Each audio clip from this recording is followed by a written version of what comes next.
Nous allons parler d'une autre porte. Donc, vous vous rappelez que je vous avais dit que les portes représentent les différents secteurs de la société. Donc, cela veut dire pour pouvoir impacter une société ou bien pour pouvoir faire développer une société, il faut prêter attention aux différents secteurs. Donc, nous avons parlé de la gouvernance du gouvernement dont le rôle central, c'est de garantir la justice dans une société. Nous avions parlé de cela. Et ce matin, nous avons parlé de la porte de Juda qui représente la gouvernance. Et ce matin-ci, nous allons parler d'Issachar, n'est-ce pas, qui représente l'éducation. Donc, durant le mois de septembre, nous allons parler de l'importance de l'éducation, comment faire du progrès dans votre vie intellectuelle, très important. Donc, on commence. Tout d'abord, 3 choses à noter. Numéro 1, c'est que dans la Bible, Issachar était lié à la connaissance. Donc, vous vous rappelez que Judas, Jacob, avant de partir, donc il avait fait appel à ses fils et il avait accordé à chaque fils une grâce particulière. Donc Judas, c'était la grâce de la gouvernance. Voilà pourquoi tous les rois d'Israël étaient issus de Judas. Et à Issachar, il avait donné la grâce de la connaissance, la grâce de l'intelligence, la grâce de la science. Donc cette tribu-là, la tribu d'Issachar, n'est-ce pas, produisait de grands intellectuels, de grands techniciens, de grands scientifiques en Israël. Donc voilà pourquoi donc il est dit, n'est-ce pas, dans 1 Chronique chapitre 12 verset 32, 1 Chronique chapitre 12 verset 32, des fils d'Issachar, la Bible dit, les fils d'Issachar, ils avaient l'intelligence des temps pour savoir ce que devait faire Israël. Ils avaient l'intelligence des temps pour savoir ce que devait faire Israël. Donc les fils d'Israël, les fils d'Issachar avaient 2 choses. Numéro 1, ils étaient liés à l'intelligence et deuxièmement, ils étaient liés au savoir. L'intelligence et le savoir. Ils avaient la capacité de comprendre les choses rapidement, ce qui est l'intelligence, et ils avaient également tout un dépôt intellectuel, un dépôt de connaissances qu'on appelle le savoir. Donc la tribu d'Issachar était liée, comme j'ai dit, au savoir. Et puisque la tribu d'Issachar était liée au savoir, elle faisait son meilleur travail dans les tentes. La tribu d'Issachar, les gens d'Issachar faisaient leur meilleur travail dans leurs tentes. Donc voilà pourquoi il est écrit dans Deutéronome chapitre 33, le verset 18. Deutéronome, ça c'est Moïse, n'est-ce pas, quand il s'apprêtait à bénir les 12 tribus, parce que les 12 tribus ont été bénies 2 fois. Premièrement, elles ont été bénies par Jacob avant sa mort, dans Genèse chapitre 49. Et les bénédictions qui ont été prononcées sur Israël, n'est-ce pas, sur les 12 tribus, par Israël ou encore par Jacob avant sa mort, 400 ans ou bien 500 ans plus tard, Moïse, avant sa mort, va reprendre, va réitérer ses bénédictions. Donc voilà pourquoi nous trouvons les bénédictions des 12 tribus dans Genèse chapitre 49, qui parle de la mort de Jacob, et Deutéronome chapitre 33, avant la mort ou le départ de Moïse. Donc voilà, donc dans Deutéronome chapitre 33, Moïse, avant sa mort, il va reprendre les grâces qui ont été promulguées, sur la tribu d'Issachar. Il va dire, sur Zabulon, il dit, réjouis-toi Zabulon dans tes courses, et toi Issachar dans tes tentes. Dans tes tentes. Donc cela veut dire que Issachar, puisque sa grâce, c'était le savoir, sa grâce, c'était l'intelligence, Issachar va mener une vie sédentaire. Il va mener une vie, n'est-ce pas, à la maison, donc il va rester dans ses tentes, il va être dans ses tentes avec ses livres, avec ses manuscrits, à travailler les mathématiques, à travailler les sciences, à travailler la physique. Donc lui, il va trouver, eh bien, surtout sa joie dans sa tente. Donc Issachar va mener une vie sédentaire, tandis que Zabulon, lui, eh bien, il va être béni dans ses courses. Donc, on va parler de cela plus tard, n'est-ce pas? Zabulon va être béni dans les courses, particulièrement dans le commerce, n'est-ce pas? Mais Issachar, lui, il va trouver sa bénédiction, eh bien, dans les tentes. Il va rester dans les tentes. Pourquoi? Parce que Issachar va porter deux fardeaux importants. Donc, quand vous lisez dans Deutéronome chapitre 49, dans la version King James Version française, n'est-ce pas? Dans King James Version française, la Bible dit Issachar, en parlant d'Issachar, Issachar est un âne robuste couché entre deux charges. Et ça, c'est la bénédiction de Jacob. Quand Jacob, lui, bénissait, eh bien, Issachar, il a dit, Issachar est un âne robuste, couché entre deux charges. Signifie deux choses. Numéro un, Issachar est un âne. Donc, cela veut dire, un âne, c'est quoi? Un âne, c'est un animal domestique. Un âne, c'est un animal qui sert à transporter les gens, je ne sais pas, du point A jusqu'au point B. Donc, un âne, c'est un animal de service. Donc, l'âne représente le service. Donc, Issachar est un âne robuste. Issachar va servir les gens. Il va servir des gens. Et il va servir des gens en portant, et son service va être symbolisé par deux charges. Et quelles sont ces deux charges?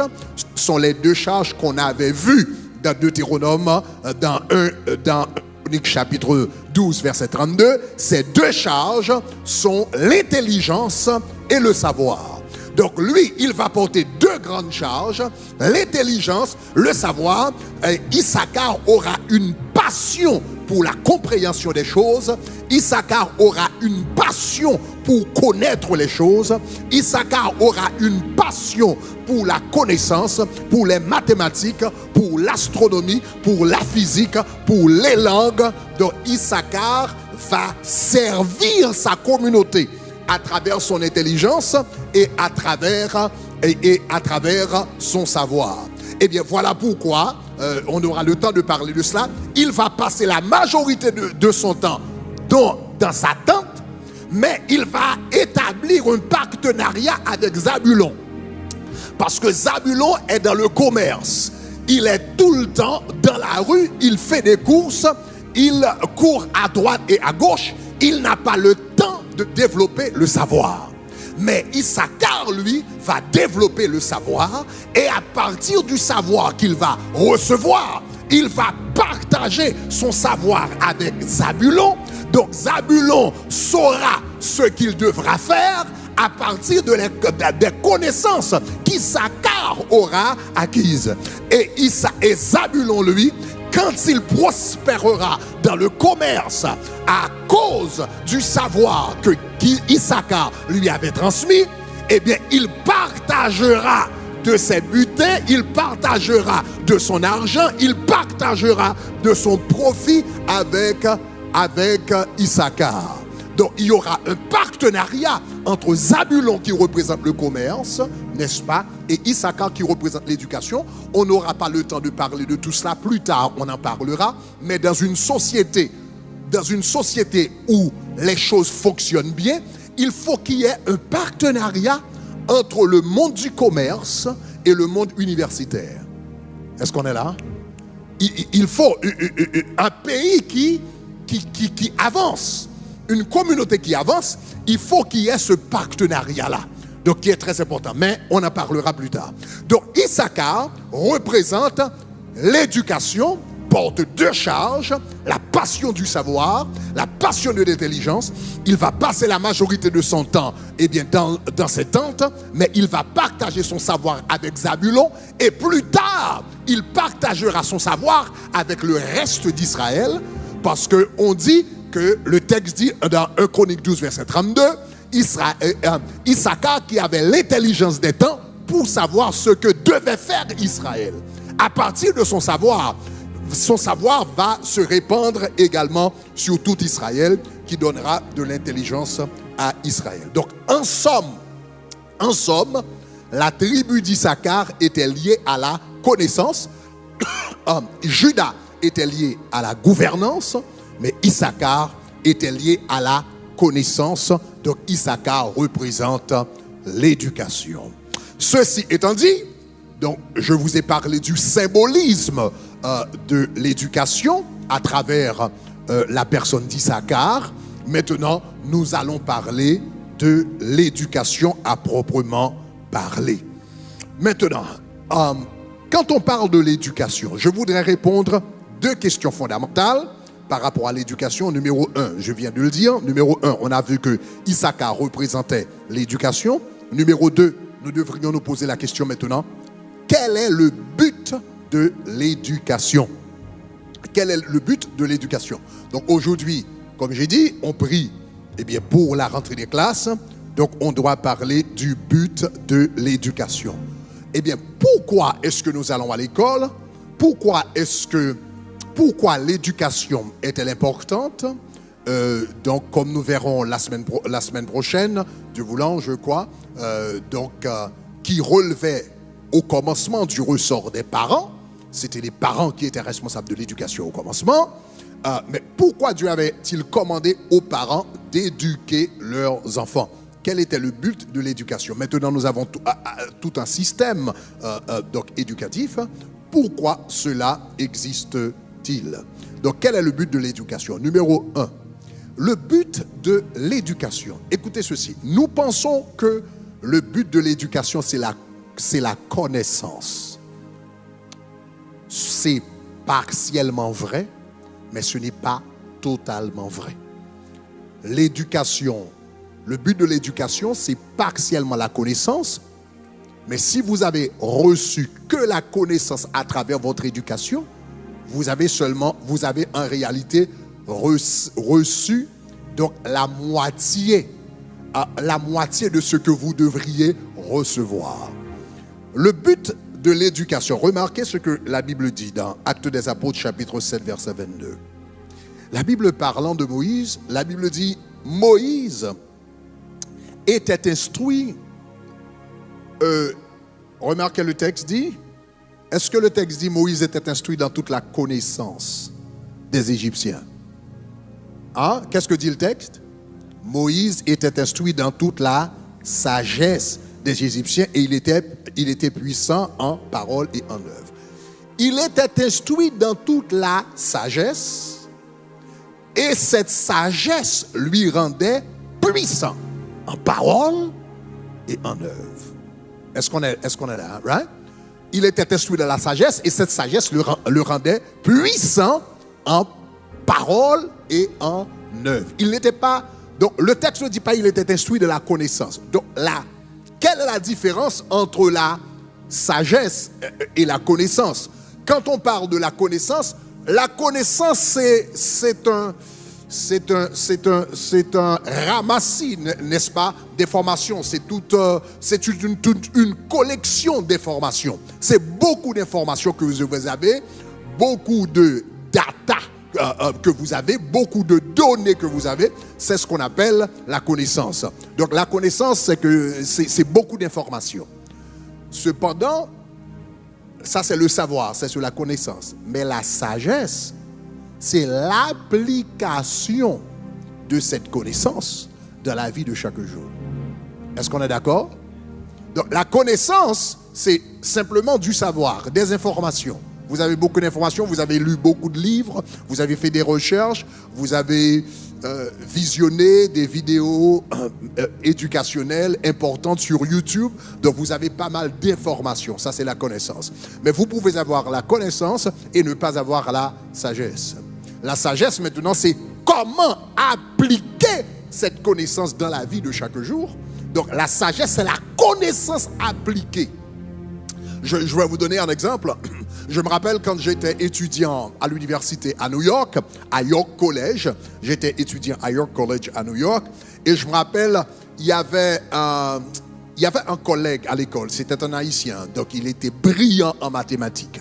Cet homme avait pris donc, les meilleurs cours de mathématiques que nous avions à l'université. Et lui, donc, il brillait dans tous ses cours, etc. Il passait du temps, le soir, il dormait à l'école à travailler les mathématiques. Un jour, il est venu vers moi pour me dire, j'ai une bonne nouvelle pour vous. Je lui ai dit quoi? De quoi s'agit-il? Il m'a dit que j'ai découvert une nouvelle formule mathématique. J'ai découvert une nouvelle formule mathématique. Donc, je lui ai dit, mais est-ce que tu as vérifié avec les professeurs pour savoir est-ce que c'est vraiment quelque chose de nouveau ou bien c'est simplement quelque chose que tu ne savais pas? Non, il dit, j'ai vérifié avec tous les professeurs, c'est vraiment une nouvelle formule de mathématiques. Donc, il était très content et je me réjouissais avec lui. Et après quoi, je lui posais une question. Mais je lui ai dit, mais tu as découvert cette formule, mais à quoi sert-elle? Je lui ai demandé quel problème pratique vas-tu résoudre, ou bien quel problème pratique cette formule peut-elle résoudre dans le monde? Mais il m'a dit c'est une bonne formule. J'ai dit mais quel problème pratique ça va résoudre? Il m'a dit mais c'est bien, c'est une belle formule. Mais quel problème pratique ça va résoudre? Mais finalement cet homme avait découvert, n'est-ce pas, une nouvelle formule mathématique, mais ne pouvait pas savoir comment appliquer cette formule dans la vie de chaque jour. Donc quel est le résultat? Le résultat c'est qu'aujourd'hui, personne n'a entendu parler de cet homme et au moment où je vous parle, je ne me souviens pas de son nom. Est-ce que vous avez? Parce que ce qu'il avait, il avait la connaissance, mais cette connaissance n'était pas devenue une connaissance appliquée. Il avait la connaissance et non la sagesse. Donc, dans la Bible, le but de l'éducation, ce n'est pas simplement la connaissance d'avoir des informations, mais c'est savoir comment rendre le monde meilleur, comment rendre votre environnement meilleur, comment rendre la santé meilleure, comment rendre l'administration publique meilleure, comment rendre, je ne sais pas, la technologie meilleure avec ce que vous avez appris. Quand vous appliquez cette connaissance, ça devient sagesse. Donc, la sagesse, c'est l'application de la connaissance. La sagesse ne veut pas simplement dire la douceur. Hein? Donc, voilà pourquoi dans la Bible, celui qui était habile dans la guerre, la Bible appelait celui qui était habile dans la guerre un sage. Celui qui pouvait interpréter les songes, un sage. Celui qui pouvait travailler, faire des travaux d'or ou des travaux habiles, etc., dans le tabernacle, des sages. Donc, le sage, c'est celui qui a des informations, qui a un savoir et qui sait comment utiliser ce savoir pour résoudre des problèmes pratiques de chaque jour. Donc, aujourd'hui, tous les scientifiques seraient appelés des sages. Est-ce qu'on est avec moi? Les gens, dans la technologie, dans la science, seraient appelés des sages. Donc, quelle est l'importance de l'éducation? L'importance de l'éducation, ce n'est pas la connaissance en elle-même, mais l'importance de l'éducation, c'est la sagesse. C'est l'application de la connaissance pour améliorer la vie de l'homme. Est-ce qu'on est là? L'importance, le but de l'éducation, c'est la sagesse. Cela veut dire l'application de la connaissance pour améliorer sa propre vie, la vie de sa famille, la vie de sa communauté et la vie du monde. Donc voilà pourquoi la Bible dit, Moïse était instruit dans toute la sagesse et cette connaissance appliquée faisait de lui un homme puissant en parole et en œuvre. Donc important. Maintenant, j'ai dit numéro 1 que le but de l'éducation, c'est la sagesse. Maintenant, quel est le but de la sagesse? Je crois l'avoir dit, mais je dois vous donner les versets d'appui. Le but de l'éducation, c'est la sagesse. Et le but de la sagesse, c'est la vie. La vie elle-même ou l'amélioration de la vie. Donc, conséquemment, remarquez ce que la Bible va dire dans Proverbes chapitre 4, le verset 13. Proverbes chapitre 4, verset 13. La Bible dit, retiens l'instruction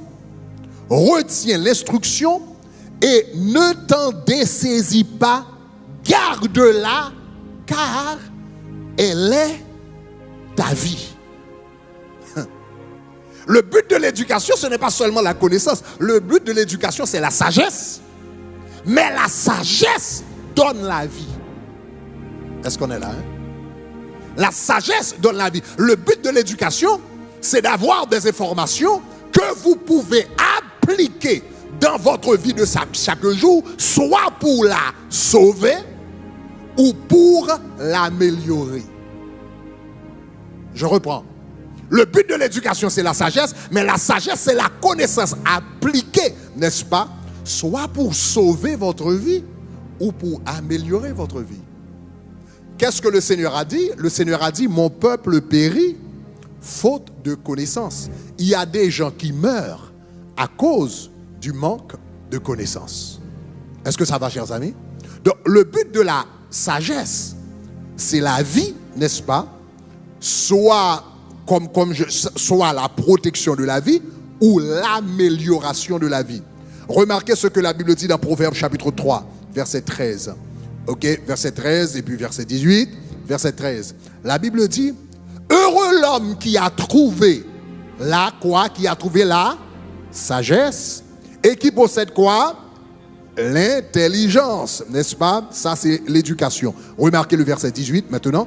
La Bible dit, elle est un arbre de vie pour ceux qui la saisissent et ceux qui la possèdent sont heureux.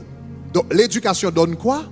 Deux choses. Numéro 1, elle est un arbre de vie. Nous apprenons pour pouvoir vivre. Si tu vas à l'école et tu es rempli de connaissances, mais cette connaissance n'améliore pas ta vie, peu importe. Et ceux qui la possèdent sont heureux. Donc, c'est pour sauver ta vie, protéger ta vie et améliorer ta vie. Donc, le but de l'éducation, c'est la vie d'une façon générale. C'est améliorer ta vie. Donc, le but, je reprends, le but de l'éducation, c'est l'amélioration de la vie. La floraison de la vie, n'est-ce pas? Donc, vous donnez une éducation pour avoir une meilleure vie.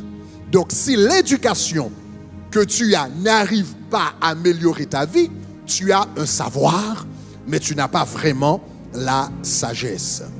Donc, on voit par exemple, il y a un homme qui s'était présenté aux élections américaines. La dernière fois, c'était Ben Carson. Ben Carson, c'était un jeune homme. Il a grandi dans une zone très pauvre aux États-Unis qui s'appelle Detroit. Donc, il a grandi dans la zone de Detroit, là où il y a beaucoup de pauvreté aux États-Unis. Sa mère ne savait pas lire. Hein? Donc, sa mère ne pouvait pas lire, mais sa mère lui demandait de lire, de lire 2 livres par semaine. Il était obligé de lire 2 livres chaque semaine. Donc, dès son jeune âge, il lisait plus d'1 centaine de livres par année.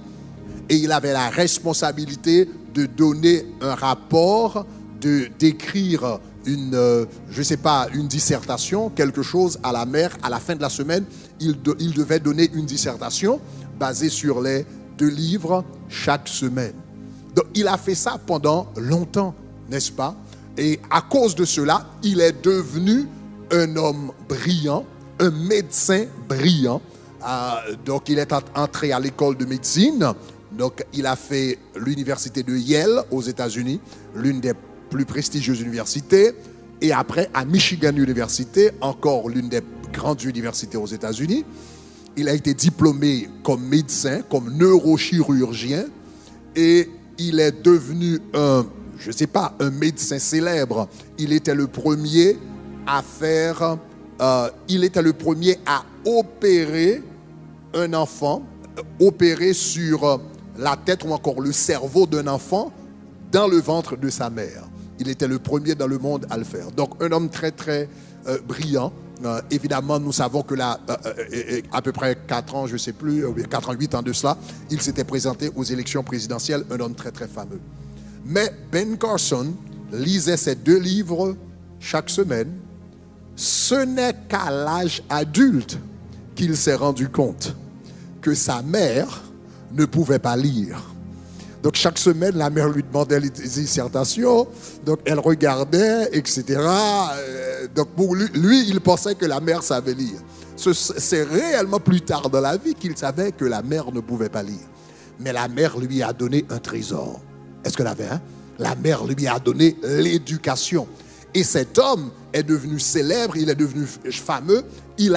Cette éducation, a amélioré sa vie, la vie de sa famille, la vie de la communauté scientifique, la vie du monde entier, n'est-ce pas, à travers cette technique de chirurgie. Il a amélioré la vie du monde. Donc ce qu'il a reçu, ce n'est pas simplement l'éducation, cet homme a reçu la sagesse.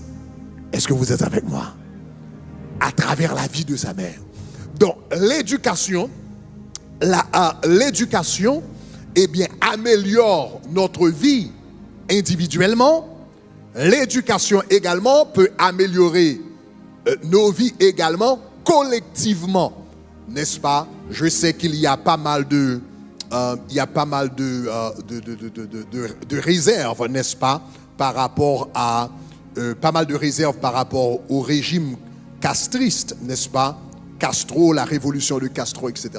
Mais l'une des choses importantes que cet homme avait fait, c'est d'assurer que tous les gens du pays reçoivent une bonne éducation, ou bien tout au moins un minimum d'éducation. Donc, Cuba maintenant, c'est l'un des pays dans le monde avec le taux d'alphabétisation le plus élevé dans le monde. Plus élevé que les États-Unis, plus élevé que la France, plus élevé que beaucoup d'autres grands pays développés.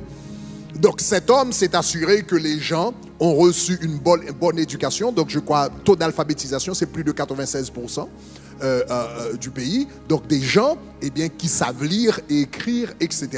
Mais quel est l'impact que cela a produit? L'impact que cela a produit, c'est que les gens qui sont sortis de Cuba, par exemple, qui sont non seulement cela a amélioré leur système de santé, donc nous savons qu'ils ont l'un des systèmes médicaux les plus performants, n'est-ce pas, dans le monde, malgré leurs défis économiques.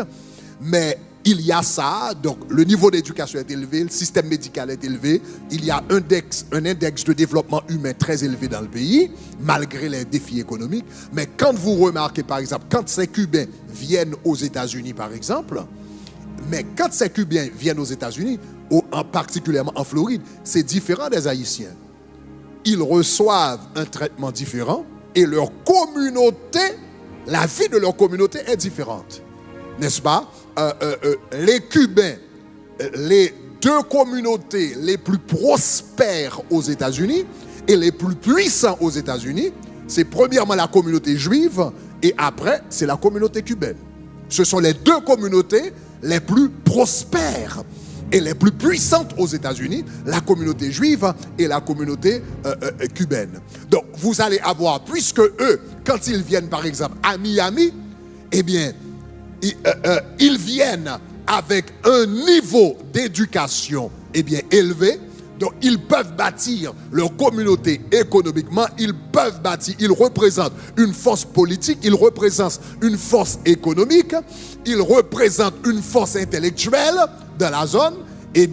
Quand leurs compatriotes viennent dans le pays, ils reçoivent un traitement totalement différent des Haïtiens. Est-ce que vous êtes avec moi? Parce que quand ils viennent dans le pays, donc les États-Unis voient, ce sont des gens qui viennent pour mettre leur savoir. Peut-être ils sont pauvres économiquement, mais ils viennent avec un savoir qui peut enrichir le pays. Donc l'éducation fait améliorer, non seulement nous fait améliorer non seulement un peuple individuellement, mais également fait améliorer un peuple collectivement. L'éducation, en ce sens, c'est la vie. Donc, je termine avec ce verset. Nous allons relire ce verset qui est très, très important. Donc, voilà pourquoi il est dit donc, dans un Proverbe, n'est-ce pas? Proverbe chapitre 4, le verset 13, n'est-ce pas? Retiens l'instruction et ne t'en dessaisis pas. Garde-la, car elle est ta vie. Elle est ta vie. Maintenant, si l'éducation c'est la vie, il y a une chose à ne pas négliger au sujet de l'éducation. Si le but de l'éducation, c'est la vie, le fondement de l'éducation, c'est Dieu lui-même. Si le but de l'éducation, c'est la vie, la base de l'éducation, le fondement de l'éducation, c'est la vie. Dans Proverbe, nous allons regarder Proverbe et puis le verset anglais, Proverbe chapitre 9, verset 10, la Bible dit « Le respect du Seigneur est le commencement de la sagesse », n'est-ce pas? Connaître celui qui est saint, c'est intelligent. Regardez ce verset, la traduction anglaise, n'est-ce pas? New Living Translation en anglais dit « Fear the Lord is the foundation of wisdom, and knowledge of the Holy One results in good judgment. » Vous remarquez? The fear of the Lord is the foundation of wisdom. La version espagnole dit la crainte de l'Éternel, c'est la base. El temor de Jehová es la base. C'est la base. Donc la crainte de l'Éternel, quand la Bible dit la crainte de l'Éternel, c'est le commencement de la sagesse, il ne faut pas la visualiser de façon horizontale, il faut la visualiser de façon verticale. Quand on dit c'est le commencement, cela veut dire c'est la base. La crainte de l'Éternel, c'est la base. Parce que l'éducation, c'est pourquoi? L'éducation, c'est pour arriver à la sagesse. C'est-à-dire la connaissance appliquée, capable d'améliorer votre vie. Ça, c'est la sagesse. Mais la base de la sagesse, c'est la crainte de l'Éternel. C'est le respect pour Dieu. Parce que pourquoi on reçoit la sagesse? On reçoit la sagesse pour sauver sa vie et pour améliorer sa vie. Mais la source de la vie, c'est l'Éternel. Est-ce que vous êtes avec moi? Vous recevez une éducation pour améliorer votre vie. Mais la base de la vie, la source de la vie, c'est Dieu. Donc si vous étudiez, si vous passez des nuits, si vous faites pas mal de diplômes pour pouvoir améliorer votre vie, et en même temps vous négligez la source de la vie, vous êtes en train de perdre votre temps. Vous pouvez avoir beaucoup de diplômes et être misérable. Vous pouvez avoir beaucoup de diplômes et mourir comme un chien dans la rue. Parce que vous avez essayé de trouver la vie sans être connecté à la source de la vie. Que le Seigneur nous aide aujourd'hui à être connectés à la source de la vie.